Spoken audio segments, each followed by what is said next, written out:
Hi students, my channel. Today's session we are going to discuss about applications of total internal reflection. Applications of total internal reflection.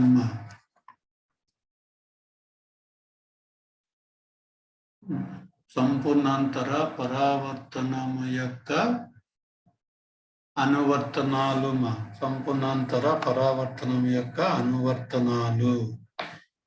Before going to learn about the applications of total internal reflection, once again try to understand what is meant by total internal reflection.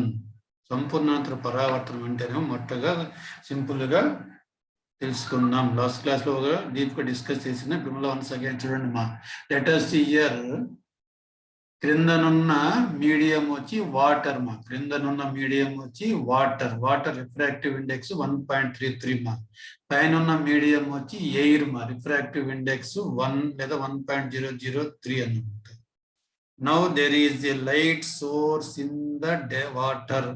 Light source in the water. Here water is the denser medium, air is the rarer medium. నీరు ఒక సాంద్రత్రయానకము, గాలి విరళయానకము. సాంద్రత్రయానకమైన నీటిల్లో light source ఉంది. So light source నుండి ఇక్కడ diagram లో చూసిన విధంగా perpendicular గా నార్మల్ గా ఇన్సిడెంట్ అయ్యే ఒక లైట్ రేస్ తీసుకున్నాం చూడమా. at 0 degree angle of incident అంటే ఏమైంది go straight and go straight, no deviation. So when a light ray incident normally at the interface, no deviation occurs, means no refraction takes place. At this case angle of I is 0, angle of R is also 0. Next second ray chuduma here, an angle of incident 20 degree, a light ray coming from the light source incident at the interface, making an angle of incident 20 degrees. Then the angle of refraction 27 degrees. So refracted angle incident angle కన్నా ఎక్కువ ఉంది. వక్రీభవన కోణము పతన కోణము కన్నా ఎక్కువ ఉంది అంటే light ray when enter from denser to rarer due to increase in speed bends away from the normal. Normal దూరంగా వంగుతుంది కాబట్టి రిఫ్రాక్టెడ్ యాంగిల్ ఎక్కువగా ఉంది. అలాగే 20 నుంచి 30కి ఇంక్రీజ్ చేసినమ్మా. యాంగిల్ ఆఫ్ ఇన్సిడెంట్ 20 నుంచి 30కి ఇంక్రీజ్ చేసినప్పుడు రిఫ్రాక్టెడ్ యాంగిల్ ఏమైంది 27 to 42 ఇంక్రీజ్ అయింది. సార్ 30 నుండి 40కి ఇంక్రీజ్ చేసినప్పుడు రిఫ్రాక్టెడ్ యాంగిల్ ఎంత ఉంది చూడమా, 59 degrees ఉంది. So what do you observe here చూడమా, increase of angle of incident, పతన కోణంను పెంచుతూ పోతూ ఉంటే correspondingly angle of refraction is also increases.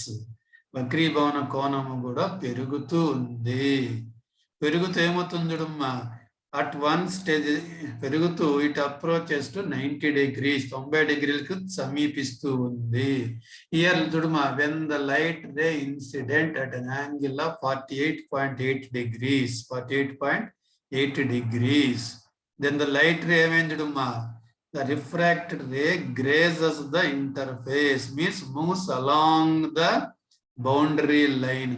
So ఇక్కడ పతన కోణము 48.8 degrees అయినప్పుడు వక్రీభవన కిరణం ఏమైంది, రెండు యానకల సరిహద్దు వెంబడి ప్రయాణించినది. At the stage angle of refraction ఎంత చూడమా, 90 degrees. Angle of refraction 90 degrees. When the angle of refraction is 90 degrees, then the angle of incident is said to be critical angle. What is critical angle? The angle of incidence at which a refracted ray grazes the interface. So, ఏ పతన కోణపు విలువకు కాంతి denser medium నుంచి rarer మీడియంలోకి ప్రయాణించేటప్పుడు రెండు యానకల సరిహద్దు వెంబడి ప్రయాణిస్తుందో ఆ పతన కోణాన్ని క్రిటికల్ యాంగిల్ అంటాము. క్రిటికల్ యాంగిల్ వద్ద రిఫ్రాక్టెడ్ యాంగిల్ వక్రీభవన కోణము 90 degrees ఉంటుంది. వెరీ వెరీ ఇంపార్టెంట్ బిట్ మా. For water critical angle 48.8 degrees మా. వాటర్ క్రిటికల్ యాంగిల్ ఎంత అంటే 48.8 degrees మా. అదే గాజు నిన్న క్లాస్ లో తీసుకున్నాం, ఫర్మీ సర్క్యులర్ గ్లాస్ స్లాబ్. గాజుకు వక్రీభవన కోణము గాజుకు సందిగ్ధ కోణము 42 degrees గుర్తుపెట్టుకోండి. Now last reason what happens when light ray incident more than the critical angle. సందిగ్ధ కోణం కన్నా ఎక్కువ కోణంలో పతనమైనప్పుడు ఏం జరుగుతుంది? ఇక్కడ అబ్జర్వ్ మా, when a light ray incident more than the critical angle ఏమవుతుంది? Refracted ray never enter into the, ఇక్కడ ఏం చెప్తాం, light ray never enter into the rarer medium. It reflects back into the same medium, means denser medium. So when a light ray traveling from denser medium to rarer medium, if the angle of incident is more than the critical angle, then the light ray never enter into the rarer medium. It reflects back into the same medium, means denser medium. It is known as the total internal reflection. దాన్నే సంపూర్ణాంతర పరావర్తనము అంటాము. Now applications of total internal reflection చూడమ్మా. First one formation of mirage. Formation of mirage, ఎండమావులు ఏర్పడము. Second one brilliance of diamonds, వజ్రముల ప్రకాశము. Third one optical fibres. So main topics in our syllabus.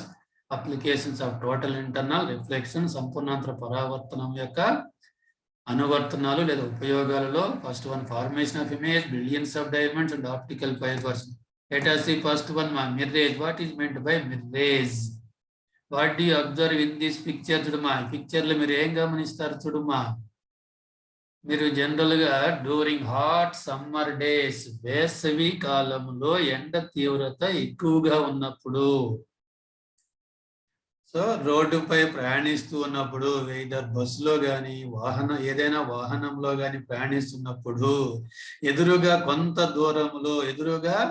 దూరంలో ఇలాంటి shadows కనిపిస్తూ ఉంటాయి. వీటిని మనము మిర్రేజ్ అంటాము. So what is mirage? It is nothing but optical illusion. Mirage అనేది ఒక భ్రమ అన్నమాట. ఆప్టికల్ ఇల్యూషన్, దృక్భ్రమ. Where it appears to be water has collected on the road. So road మీద కొంత దూరంలో ఏమైంది, నీరు అనేది ఉన్నట్లు కనపడుతుంది. But when we go there, మనం అక్కడికి వెళ్ళి చూస్తే we don't find any water. This phenomenon is called as mirage. What is mirage? Mirage is an optical illusion, the drukbrahma, where it appears that water has collected on the road at a distance place, but when we get there we don't find any water. So define mirage అంటే ఇదంతా రాయాలి. ఒక్కొక్కటి simple గా half mark పోతే optical Mirage and optical illusion రాసిన చాలు. ఇది ఒక దృక్భ్రమ వల్ల ఏర్పడుతుందని రాస్తే చాలు. తెలుగులో ఏమో ఎండమావులు అనే ఒక దృగ్భ్రమ వల్ల ఏర్పడతాయి. ఎండాకాలంలో కొన్ని సందర్భాలలో తారు రోడ్డుపై కొంత దూరంలో నీరు ఉన్నట్లు మనకు కనపడుతుంది, కానీ అక్కడికి వెళ్ళి చూస్తే అక్కడ నీరు కనపడదు. ఈ దృగ్విషయాన్ని ఎండమావులు అంటాము. ఇలా ఏర్పడడానికి కారణమేమి చూడమా. So formation of mirage is the best example where refractive index of a medium varies throughout the medium. చూడమా, ఎండమావులు ఏర్పడము అనేది ఒక యానకము యొక్క వక్రీభవన గుణకము యానకము అంతటా ఒకే విధంగా లేకుండా మారుతూ ఉన్నటువంటి సందర్భానికి ఒక మంచి ఉదాహరణ. ఎండమావులు ఏర్పడడం అనేది ఒక యానకం యొక్క వక్రీభవన గుణకం, రిఫ్రాక్టివ్ ఇండెక్స్ యానకం అంతటా ఏకరీతిగా లేకుండా మారే విధంగా ఉండేటువంటి సందర్భానికి మంచి ఉదాహరణ అంటామా. నెక్స్ట్ లేటెస్ట్ మనం ఇక్కడ ఏం చెప్తాము, ఎండాకాలంలో ఇలాంటివి ఏర్పడతాయి. అలాగే మీరు డెజర్ట్స్ మా ఎడారుల గురించి సోషల్లో నేర్చుకుంటారు. ఎడారులలో ఎండమావులు ఒయాసిస్లు అంటాం. ఆ ఒయాసిస్లు కూడా టోటల్ ఇంటర్నల్ రిఫ్లెక్షన్ యొక్క అనువర్తనమే. అక్కడ ఏమవుతుంది, ఎడారులలో ఇసుకల్లో ప్రయాణించేటప్పుడు ముందర కొంత దూరంలో నీటి గుంటలు లేదా నీరు ఉన్నట్లు కనిపిస్తుంది. అక్కడికి వెళ్ళి చూస్తే నీరు అనేది కనిపించదు. వాటిని అక్కడ ఎడారులు ఒయాసిస్లు అంటుంటాం. Next one try to understand how the mirages are formed. Mirages ఎలా ఏర్పడతాయో మనం ఇప్పుడు అర్థం చేసుకున్నాం.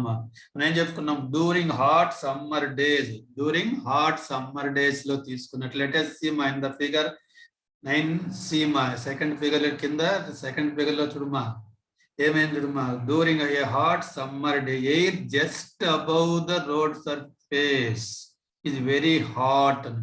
So due to sun's heat which the road absorbs and reflects, that means radiates, due to radiation of the road, the air surrounding the road కు ఉపరితలానికి దగ్గరలో ఉన్నటువంటి గాలి ఏమవుతుందంటే becomes hot, వేడిగా అవుతుంది. అలాగే the air at the higher altitudes, కొద్దిగా ఎత్తుకు పోయే కొద్ది ఏమవుతుంది మా air at higher altitudes is cool. మనకు తెలుసు మా ఎత్తైన ప్రదేశాలకు కొండ ప్రాంతాలకు వెళ్ళినట్లయితే, ఉదాహరణకు హార్స్లీ హిల్స్ కానీ లేదా ఊటీకి కానీ వెళ్ళినట్లయితే చాలా చల్లగా ఉంటుందనేమి. చాలా ఎత్తైన ప్రదేశాలుగా ఉండడం వల్ల ఎత్తైన ప్రదేశాలలో ఎయిర్ ఏమవుతుంది, కూల్గా ఉంటుంది.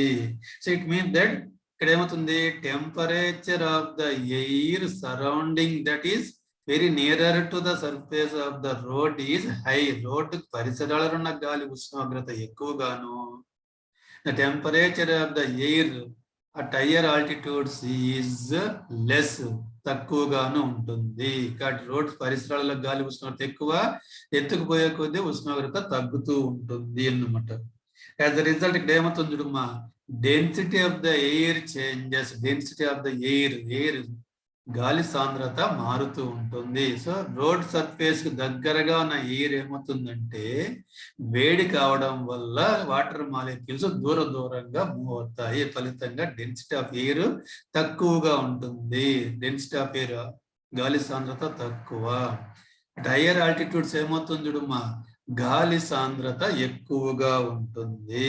ఇంకో విధంగా ఏమి, the air surrounding the hot air అని చెప్తాము. The hot air at the nearer the surface of the road has less refractive index than the air at higher altitudes. ఎక్కువ ఎత్తుల్లో ఉన్నటువంటి గాలి సాంద్రత ఎక్కువగా ఉండడం వల్ల దాని రిఫ్రాక్టివ్ ఇండెక్స్ కూడా ఎక్కువ ఉంటుంది. It acts as the denser medium, while the air near the surface of the road acts as the rarer medium. You know that light traveling from one medium to another medium, its speed changes.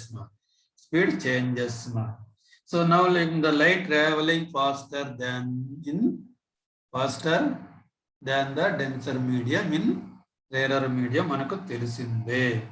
And now when the light coming from the sky or taller objects like tree తీసుకున్నాము, ఆకాశం నుండి కానీ ఎత్తైన చెట్ల నుండి కానీ ఎత్తైన భవనంల నుండి కానీ వచ్చే లైట్ ను మనం పరిశీలించినట్లయితే, ఇక్కడ ఒక చెట్టు నుండి వచ్చే లైట్ తేని గమనిస్తామా, చెట్టు నుండి వచ్చే లైట్ తేని గమనిస్తే ఏమవుతుంది చూడమ్మా, it passes through a medium just above the road whose refractive index decreases towards the ground. ఇక్కడ ఏమవుతుంది చూడమ్మా, లైట్ ఇక్కడ వచ్చేటప్పుడు పైన ఉన్న గాలి కూలుగా ఉండడం వల్ల డెన్సర్ మీడియం నుంచి రోడ్ దగ్గరగా వచ్చే కొద్ది ఇక్కడ ఏమవుతుంది, రేరర్ మీడియంలోకి ప్రయాణిస్తున్నప్పుడు ఇట్ సఫర్స్ రిఫ్రాక్షన్, అంటే వక్రీభవనము చెందడమే కాకుండా ఇంకా ఏమవుతుంది మా, it undergoes total internal reflection. పైన డెన్సర్ మీడియం, కింద రేరర్ మీడియం. సేమ్ ఎయిర్ అయినా కూడా ఏం చెప్తుంది, there is a variable refractive index. పైన రిఫ్రాక్టివ్ ఇండెక్స్ ఎక్కువగా ఉంటుంది, రోడ్డు దగ్గరలో రిఫ్రాక్టివ్ ఇండెక్స్ తక్కువగా ఉంటుంది. విలయానికంగా పనిచేస్తుంది కాబట్టి లైట్ రే ఏమవుతుంది, డెన్సర్ నుంచి రేరర్ లేకి వచ్చే బదులు ఇటు ఏమవుతుంది, టోటల్ ఇంటర్నల్ రిఫ్లెక్షన్ వల్ల it takes A curved path, వక్ర మార్గములో ప్రయాణించి ఇక్కడ ఉన్న మన కంటికి, అబ్జర్వర్ కంటికి చేరడం వల్ల చేరుతుంది. ఇంకేమవుతుంది చూడమ్మా, ద అబ్జర్వర్ ఏమవుతుంది చూడు, this appears to that observer as if the ray is reflected from the ground. చూడమ్మా, ఇక్కడ నేల మీద నుండి పరావర్తనము చెంది తన కంటికి చేరిన విధంగా కనిపిస్తుంది. సో ఈ విధంగా మనకు కాంతి నేలపై నుండి పరావర్తనము చెంది కనిపిస్తూ ఉండడం వలన ఏమవుతుంది, దాని యొక్క మిరేజ్ అనేది ఏర్పడుతుంది. Mirage in optical illusion. It is the virtual image of sky are higher objects అంటాం. రోడ్డు మీద ఏర్పడినటువంటి మిరేజ్ జనరల్ గా and virtual image of sky అంటాం. ఆకాశం నుండి వచ్చే కాంతి కిరణాలు రోడ్డు ఉపరితలం దగ్గర ఉన్న గాలిలోకి ప్రయాణించకుండా అవి ఏమవుతాయి, వక్ర మార్గంలో ప్రయాణించడం వల్ల మిరేజ్ అనేది ఏర్పడుతుంది.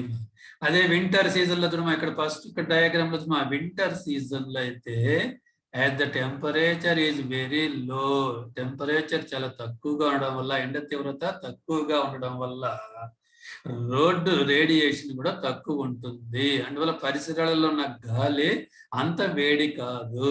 టోటల్ మీద the variation of refractive index is very very less మా. సో శీతాకాలంలో ఎండ తీవ్రత తక్కువగా ఉండడం వల్ల రోడ్డును వలన వికిరణము చెందడం వల్ల రోడ్డు పరిసరాలు ఉన్న గాలి అంతగా వేడి కాదు. దాదాపు పైన ఉన్న గాలి కింద ఉన్న గాలి దాదాపు ఒకే ఉష్ణోగ్రత వద్ద ఉంటుంది, లేదా slightly change in temperature. Due to change in temperature is very less, refractive index లో మార్పు కూడా చాలా తక్కువగా ఉంటుంది. చాలా తక్కువగా ఉండడం వల్ల ఏమవుతుంది, మా చెట్టు నుంచి వచ్చే లైట్ రే స్ట్రైట్ గా చేరుతుంది, కంటికి చేరడం వల్ల శీతాకాలంలో మనకు మిరేజెస్ అనేవి ఏర్పడవు. నెక్స్ట్ వన్ మా, సెకండ్ వన్ మా, brilliance of diamonds. Brilliance of diamonds, వజ్రముల ప్రకాశము. ద డైమండ్స్ తీసుకున్నట్లయితే బ్రిలియన్స్ ఆఫ్ డైమండ్, వజ్రంలో ప్రకాశంకు కారణము total internal reflection. Total internal reflection, total internal reflection is the main cause of, the main reason of for brilliance of diamonds. May not that critical angle of diamond is very low ma. So ma diamond ku critical angle 24.4 degrees ma. Ade gauze ku తీసుకుంటే 42 degrees ma. నీటికి అయితే 48.8 degrees ma. So because of low critical angle and ఇంకా తీసుకుంటే refractive index తీసుకున్నాం అనుకో మా, refractive index వక్రీభవన గుణకం డైమండ్కి ఏమవుతుందంటే ఎక్కువ, అన్నిటికంటే ఎక్కువ మా, 2.42 మా. So refractive index of diamond is 2.42. That means speed of light reduced to 2.42 times than the light of speed of the light in vacuum. అంటే మా రిఫ్రాక్టివ్ ఇండెక్స్ 2.42 అంటే అర్థం ఏమిటంటే డైమండ్ లేకి కాంతి ప్రయాణించినప్పుడు, డైమండ్ లేకి కాంతి ప్రయాణించేటప్పుడు కాంతి యొక్క వేగము శూన్యంలో కాంతి వేగంలో 2.42 రెట్లు తగ్గిపోతుంది. అంత రెట్లు తగ్గిపోవడం వలన ఏమవుతుంది, టోటల్ ఇంటర్నల్ రిఫ్లెక్షన్ అనేది multiple total inter. Second diagram లో చూడమ్మా, light ray enters into diamond, diamond లేకి వచ్చింది. ఇక్కడ ఏమైంది, రిఫ్రాక్షన్ జరిగింది. ఫస్ట్ రిఫ్రాక్షన్ జరిగి ఇక్కడికి వచ్చి చేరింది. ఇక్కడికి వచ్చి చేరినాక మళ్ళీ ఎయిర్ లేకి రాకుండా ఏం జరుగుతుంది చూడమ్మా, due to low critical angle it suffers total internal reflection. Total internal reflection జరుగుతుంది. అలాగే లేదా ఈ డైరెక్షన్ లో వచ్చే లైట్ అయితే టోటల్ ఇంటర్నల్ రిఫ్లెక్షన్ జరిగి ఇట్లా వస్తుంది, ఇక్కడ వచ్చి టోటల్ ఇంటర్నల్ రిఫ్లెక్షన్ జరుగుతుంది. So due to multiple reflections the diamond shines more brilliant, ప్రకాశంగా ఉంటుంది. So if light ray enters diamond it is very likely to undergo total internal reflection which makes the diamond shine. అలాగే ఒకరు question అడుగుతుంటాడమ్మా, diamond గాజు తీసుకున్నట్లయితే గాజు అంత ప్రకాశవంతంగా ఉండదు, కానీ డైమండ్ గాజు కన్నా ఎక్కువ ప్రకాశవంతంగా ఉంటుంది ఎందుకని.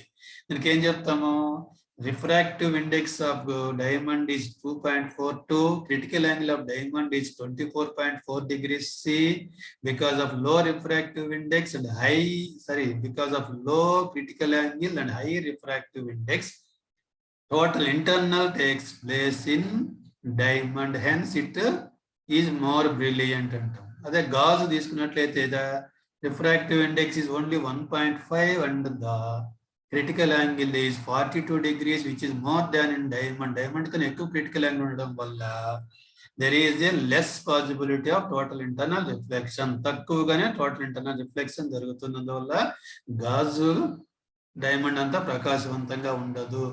నెక్స్ట్ వన్ చూడమ్మా, ఆప్టికల్ ఫైబర్స్. ఆప్టికల్ ఫైబర్స్ మా what is meant by optical fibre, how does it work and where do we see the applications of optical fibres. Optical fibre అనేది ఏమో కదమ్మా, very thin wire made of plastic or a glass అన్నమాట. చూడమ్మా, optical fibre అనేది చూడమ్మా a thin fibre made of glass or a plastic అనమాట. గాజుతో కానీ ప్లాస్టిక్ తో కానీ చేయబడినటువంటి ఒక సన్నని తీగను ఆప్టికల్ ఫైబర్ అంటాము. So total internal reflection is the basic principle behind working of the optical fibre. Optical fibre పని చేయడంలో ముఖ్యమైన సూత్రం ఏంటంటే సంపూర్ణాంతర పరావర్తనము పై ఆధారపడి పనిచేస్తాయంటాము. Let us observe my very thin wire అన్నాం, చాలా పల్సని wire. Let the radius size about 1 micrometer. Optical fibre యొక్క రేడియస్ వ్యాసార్థం ఎంత ఉందంటే 1 మైక్రోమీటర్ ఈక్వల్ టు 10⁻⁶ మీటర్స్ ఉంటుంది. 10⁻⁶ మీటర్స్ ఉంటుంది. నెక్స్ట్ అలాంటి wires bunch of such thin fibres forms a light pipe. Let us observe here మా a bunch of thin fibers called a light pipe అంటాము. కొన్ని లేదా అనేక సంఖ్యలో సన్నని ఈ ఫైబర్స్ తీగలు కలిస్తే దాన్ని ఏమంటామంటే ఒక లైట్ పైప్ గా ఏర్పడుతుంది అంటాము. నెక్స్ట్ వన్ ఇక్కడ చూడమా డయాగ్రామ్ లో, మనం ఈ డయాగ్రామ్ లో చూస్తే when light enters into the thin fibre, optical fibre లేకి లైట్ ఎంటర్ అయినప్పుడు ఇక్కడ ఏమైంది చూడమా, ఈ డైరెక్షన్ లో వెళ్ళి ఇక్కడ ఏమైంది చూడమా, టోటల్ ఇంటర్ ఇక్కడ నుంచి మళ్ళీ ఎయిర్ లేకి రావడం లేదు చూడమా. ఫస్ట్ ఎయిర్ లో నుంచి లైట్ ఏమైంది, ఆప్టికల్ ఫైబర్ లేకి ఇక్కడ ఎంటర్ అయ్యి రిఫ్రాక్షన్ జరుగుతుంది.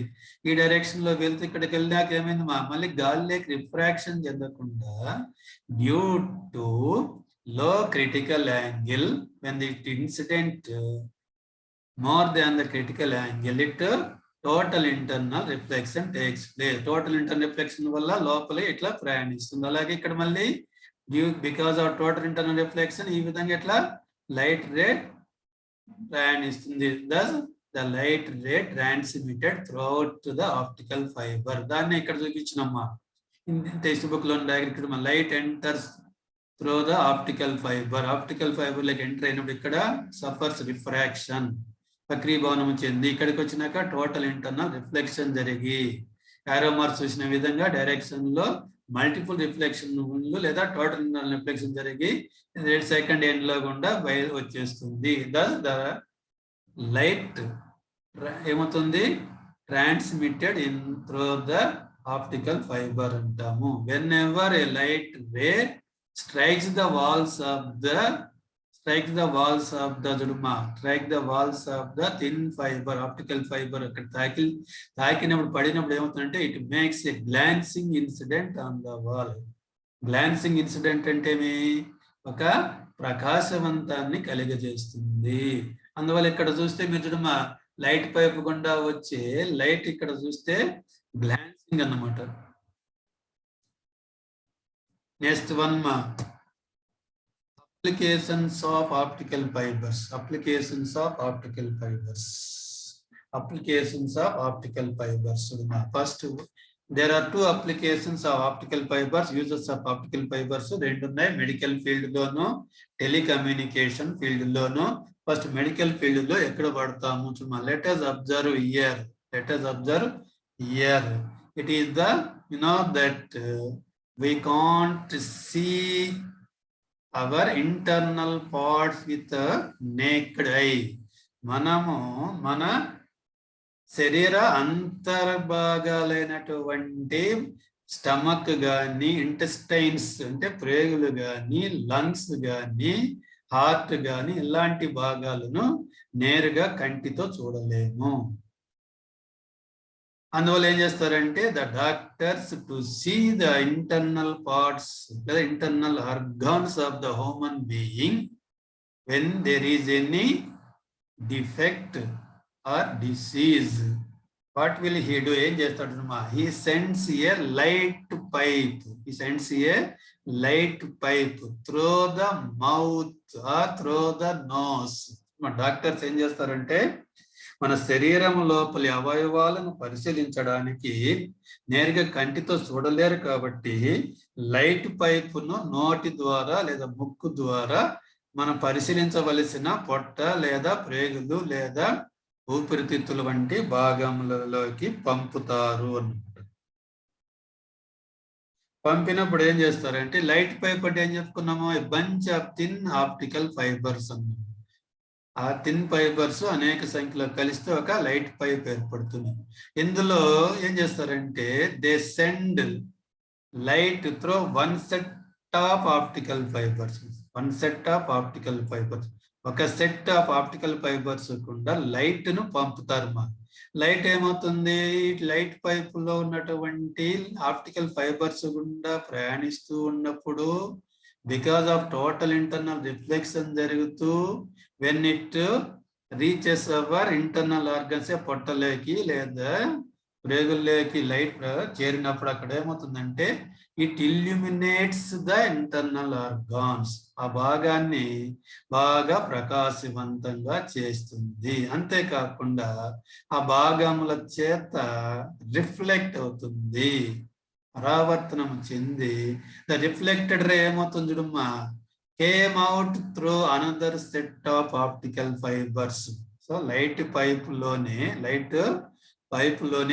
Two sets ఉంటాయమ్మా. ఒక సెట్ ఏమి లోపలికి లైట్ పంపడానికి, ఇంకో సెట్ ఏమి లోపల నుండి రిఫ్లెక్ట్ అయిన లైట్ తిరిగి బయటకు రావడానికి అన్నమాట. సో డాక్టర్స్ ఏం చేస్తారు? Doctors send light through one set of fibres in the pipe అన్నమాట. అక్కడ ఏమవుతుంది? దే ఇల్యూమినేట్స్ అవుతుంది. ఏమవుతుంది? This light illuminate the inside of the stomach or intestine or lungs అన్నమాట. Then the light from the inside ఏమవుతుంది? Travel back through another set of optical fibres, set of fibres గుండా బయట వస్తుంది. So బయట వచ్చే light ఏమవుతుంది? Doctor can see when on the screen of the camera or screen of the laptop or screen of the computer.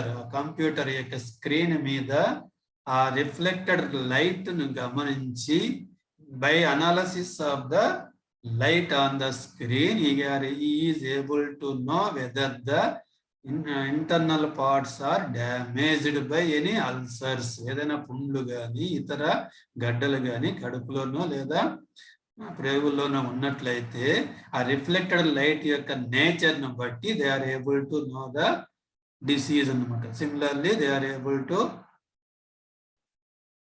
ఏమంటారు do the surgery అన్నమాట. ఇక్కడ ఏం చూడమా, when you send a light pipe to see the internal organ like a stomach or intestine, then the process is known as endoscopy antam. A process ni endoscopy antam. Alage when he send a light pipe through the mouth into the lungs and em chestadu observe the lungs, with this process is known as bronchoscope antam. Next one మా second application of optical fibres. Second application of optical fibres in telecommunication field, శాస్త్ర సాంకేతిక ప్రసార రంగంలో. Here observe మా, thin optical fibres లో గుండా light వస్తున్నప్పుడు ఈ విధంగా గ్లాన్సింగ్ చేస్తుంది. వెరీ థిన్ స్ట్రాండ్స్ మరి. ఇక్కడ ఏం చేస్తారంటే టెలికమ్యూనికేషన్ లో మనం మాట్లాడినటువంటి మాటలు, సౌండ్స్, అలాగే పిక్చర్ యొక్కను ఏం చేస్తారు, సిగ్నల్స్ ను ఏం చేస్తారంటే mix with the light waves. So year fibre optics is to transmit communication signals through the light pipes. ఇక్కడ ఏం జరుగుతుంది మా, in recent today about 2000 telephone signal, that is sounds, మనం మాట్లాడే మాటలు, telephone signals appropriately mixed with light waves, కాంతి తరంగాలతో ధ్వని తరంగాలను లేదా పిక్చర్ అయితే ఆ సంకేతాలను మిక్స్ చేసి simultaneously transmitted through a typical optical fibre. Optical fibre గుండా ట్రాన్స్మిషన్ చేస్తారు. సో ముఖ్యంగా ఇక్కడ ఏం చేస్తారు, సమాచార సాంకేతిక సంకేతాలు, సిగ్నల్స్, మా సమాచార సంకేతాలు, కమ్యూనికేషన్ సిగ్నల్స్ ఏం చేస్తారంటే ప్రసారం చేయడానికి ఆప్టికల్ ఫైబర్లను వాడుతున్నారు. సుమారు 2000 టెలిఫోన్ సిగ్నల్స్ ను కాంతి తరంగాలతో సరి అయిన విధానంలో కలిపి మిక్స్ చేసి ఒకేసారి ఆప్టికల్ ఫైబర్ గుండా ప్రసారము చేయవచ్చు. ఇలా ప్రసారం చేసే పద్ధతులలో సాంప్రదాయక పద్ధతుల కన్నా సంకేతాలు చాలా స్పష్టంగా, so the clarity of this type of signals is higher than the signals in classical methods అన్నమాట. సో ఈ విధంగా ఆప్టికల్ ఫైబర్స్ వివిధ రంగాల్లో వాడుతున్నారు. Okay, thank you for watching this video. Once again I wish you all the best. Please like, share and subscribe to my channel ma. Don't forget to subscribe to my channel ma.